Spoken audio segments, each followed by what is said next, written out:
You know that feeling when it's 2:00 a.m., Oh, yeah, we've all been there. right? The house is completely dark and your nervous system is just vibrating. Like you just drank 3 espressos or something. Exactly. You're lying there just staring at the ceiling and you are analyzing an email you sent like 3 days ago. Or calculating your budget for the next 6 months. Yes.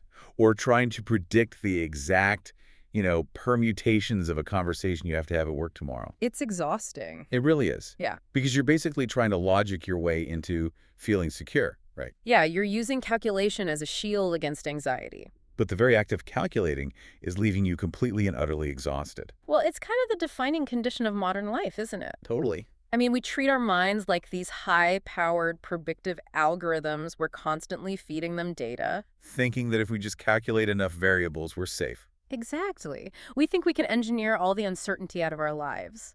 We've actually categorized overthinking not as a flaw, but as a mandatory survival skill. Yeah, we genuinely believe our ability to calculate and strategize is our ultimate superpower.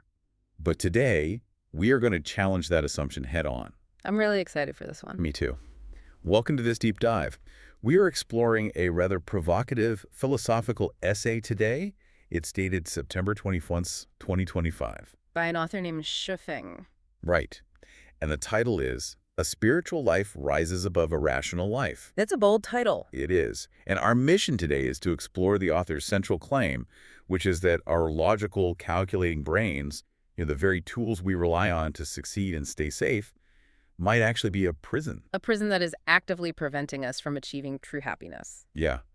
But before we dive into the text itself, there is this brilliant, just undeniable irony we have to acknowledge right out of the gate here. Oh, absolutely. I mean, we are currently sitting here using our highly rational analytical brains, Right. recording an in-depth analysis of why we should abandon rational analysis. It is a total paradox. We are literally trying to use reason to deconstruct reason. Which is exactly why this text is so fascinating. You know, the essay isn't some careless attack on intelligence. No, not at all. It's not arguing that we should all just become deliberately ignorant or throw away the scientific method. Right. It's much more nuanced than that. Yeah, what the author is doing is attempting to define the absolute ceiling of human cognition. He's asking, what happens when reason takes us as far as it possibly can? Where's that boundary line? Exactly. And what kind of life actually exists on the other side of it? Okay, let's unpack this. Yeah. Because we really need to look at the mechanics of how the author separates these two ways of living. He draws a very hard line. He really does. So, first, the text defines the, quote, rational life. According to the essay, a rational life relies strictly on knowledge, facts, logic, and science to pursue a good existence. Right. It completely rejects empty slogans or like emotional wins. Or blind promises. Mm. And what's interesting is the text is actually surprisingly reverent toward this path Yeah, it calls reason the philosophy of the wise. and a precious way of thinking. That reverence is crucial, I think, because rationality is a peak human achievement. I mean, it builds skyscrapers. It cures diseases. Right. It keeps us from making impulsive, really destructive decisions. Reason is basically the operating system of a functioning society. But the author argues it's still just an operating system with severe limitations, which brings us to the counterpoint, the spiritual life. This is where it gets really distinct. Yeah. So the text defines this as relying on faith, conscience, intuition, inner drive, and a destiny that accords with the way of nature, And it explicitly does not depend on knowledge or past experience. or human cleverness, or rigid rules. What's fascinating here is the underlying mechanism, right? It's about how we navigate reality. Reason, as defined in the text, is fundamentally based on calculation. It requires evidence before you can even take a step. Exactly. Spirit, on the other hand, is based on trust. It's about acting with authenticity and flow without needing, the mathematical proof of safety first. I was actually trying to visualize this while reading the sources, and it feels like living a purely rational life is like relying on a really rigid, step-by-step GPS navigation system. Oh, that's a good way to put it. Right. It tells you exactly where you are, it calculates the optimal route based on known traffic data, and it gives you turn-by-turn instructions. That's precise. Yeah, and it makes you feel totally in control. But living the spiritual life, as the author describes it, is more like navigating by the stars. That is such an illuminating way to frame it because it really highlights the vulnerability of the spiritual path. Total. I mean, a GPS system keeps your eyes down on the dashboard. It manages the next like 500 feet of your reality. Right. But navigating by the stars requires you to look up. You have to orient yourself to a much larger, grander rotation of the Earth. And you just have to accept that you won't have advance warning about every single pothole in the road. Exactly. And that leads straight into the author's concept of reason becoming a prison. Because if you are terrified of potholes, You'll never take your eyes off the GPS. precisely, the author asserts that for higher forms of what he calls life, referring to this elevated, almost transcendent state of existence, reason actually stops being a tool. It morphs into a cage. Yes. Because if your fundamental rule for living is that you can only take a step when you have calculated all the variables and proven it safe, you will inevitably encounter a gap in life that logic simply cannot bridge. There are situations where the data just runs out. And when that happens, if reason is your only tool, you become paralyzed. You basically become trapped by your own demand for evidence. Which makes me wonder, what happens when that mental GPS completely fails? Because life frequently throws scenarios at us that our analytical brains simply cannot compute. Oh, absolutely. And the essay actually gives a few, really cinematic examples of this. Yeah, the mudslide story. Yes. The text describes this scenario where a massive mudslide is rushing down a mountain slope, just obliterating everything in its path. Terrifying. But right before it strikes a passenger van, the flow simply halts.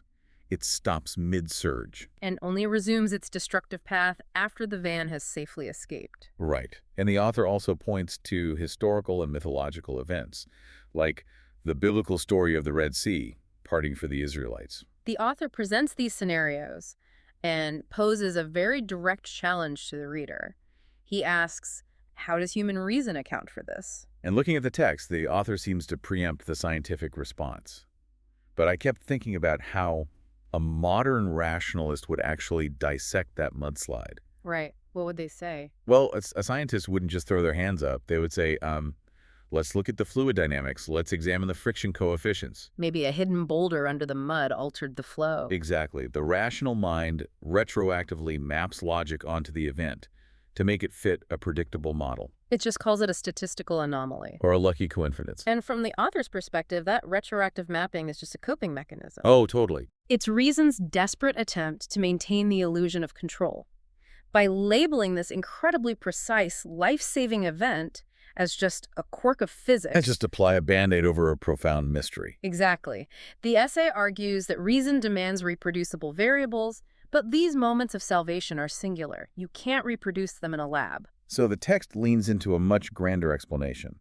It states that the people in that van carried heaven's blessing, and that the Tao, which in this context kind of implies the fundamental, unseen order of the universe, intervened to stay the flow. Yeah. The essay claims this is heaven's power, stepping in at the exact boundary where human cleverness ends.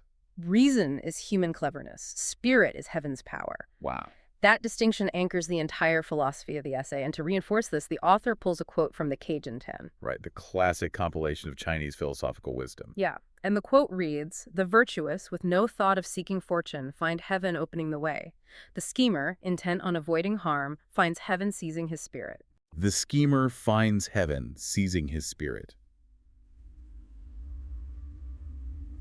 That phrase just feels like it carries so much psychological weight. It really does. Because when I read schemer in this context, I don't necessarily picture, like, a villain twirling a mustache. No, not at all. I picture the overthinker at 2 a.m., the person trying to outsmart life, planning for every possible contingency just to avoid getting hurt. I think we can actually look at this through a biological lens to really understand the mechanism the author is describing here. Okay, let's hear it. Think of the schemer's hypervigilance as a psychological autoimmune disease. Oh, wow. Right.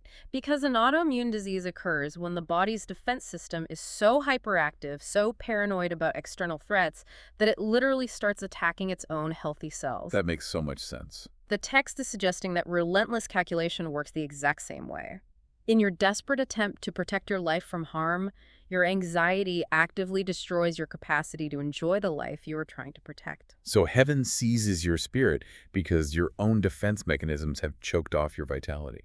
Exactly. While the virtuous person who isn't calculating, who isn't aggressively gaming the system, just naturally finds the path opening up. Because they aren't wasting their bioenergetic resources on predicting the unpredictable. Right.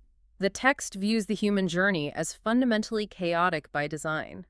It is full of unforeseen events precisely to demonstrate that our calculation is ultimately futile So unforeseen things happen to break our reliance on logic. and force us to develop trust. Okay, I see the philosophical beauty in that, I really do. But my rational brain is waving a massive red flag right now. I bet. It's a tough pill to swallow. It is, because if calculating risk is an autoimmune disease, then turning off that calculation entirely means you have zero immune system. You die of a common cold. Exactly. The text actually advocates that if you meet someone on life's journey whom you revere, you should, quote, entrust yourself wholly, believe fully, trust completely. Yeah, that's a strong statement. My immediate reaction to that is that total trust is a recipe for getting destroyed. Mm. It feels incredibly naive. Isn't throwing away your reason and wholly entrusting yourself to someone like handing a stranger the PIN to your bank account just because they have good vibes? The author actually anticipates that exact reaction. Really? Yeah. The essay stages an internal debate. It brings in a rebuttal from the perspective of reason. So the essay gives reason the microphone. It does. And reason essentially argues that blind surrender is a terrible strategy to apply universally.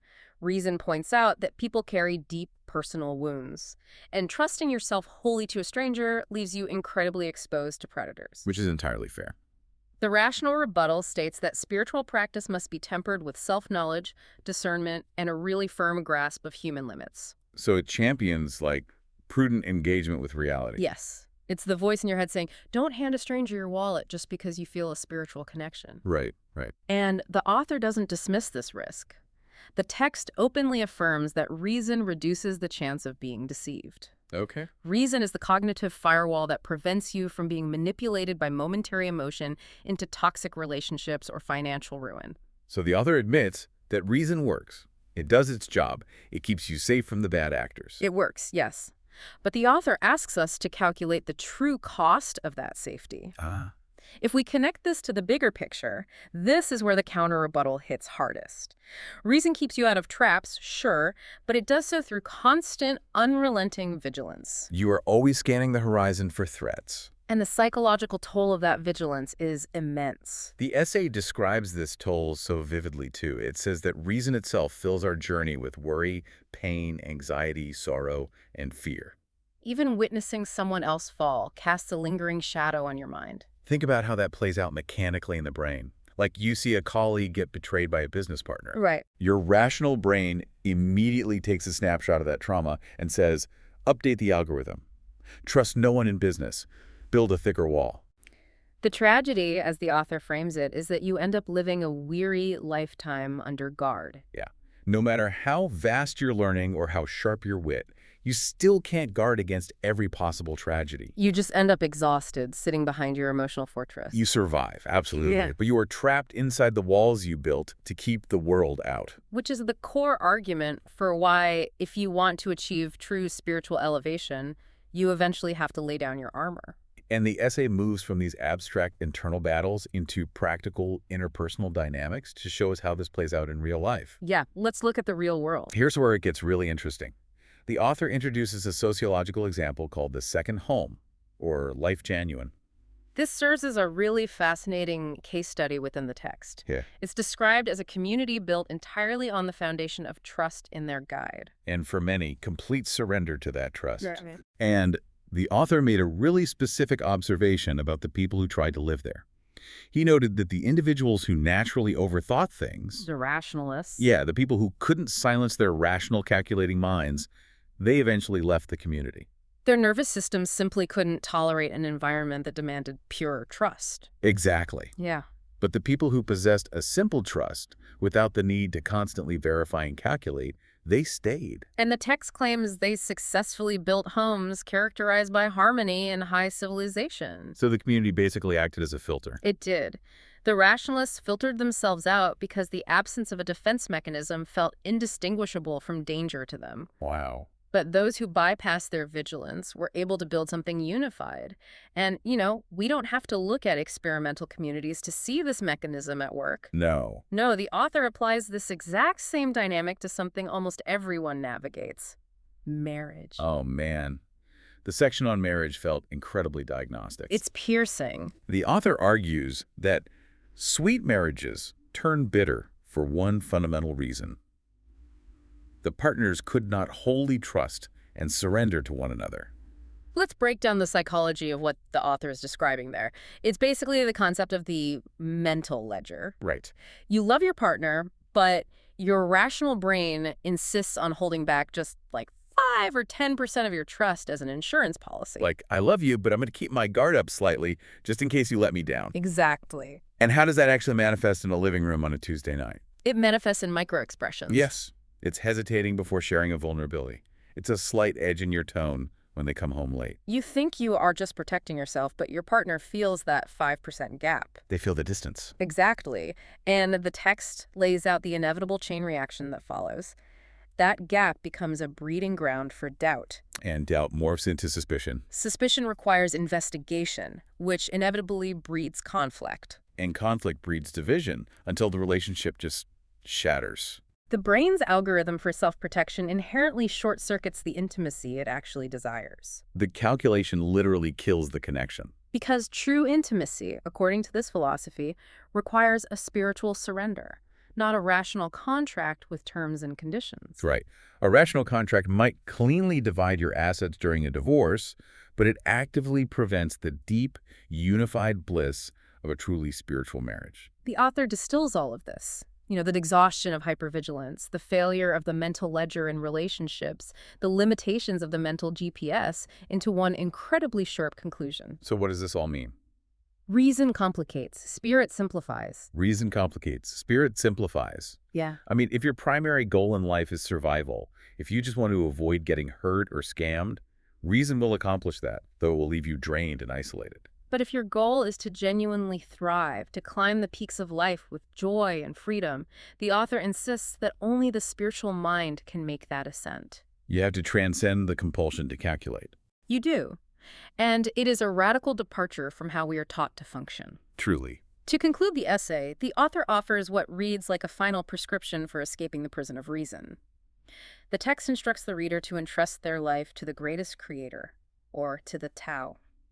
Now, in this philosophical context, we can understand that not necessarily as a specific religious deity, but as the ultimate organizational flow of reality. Yes, the instruction is to relinquish the need to manipulate outcomes, and instead operate strictly on 4 internal virtues. Kindness, diligence, honesty, and faithfulness. It's about stripping away the complex predictive models we run in our heads. And the closing metaphor the author uses is striking. He advises us to treat life as a game. There is a profound psychological difference between playing a game to not lose and playing a game simply to play. Oh, absolutely.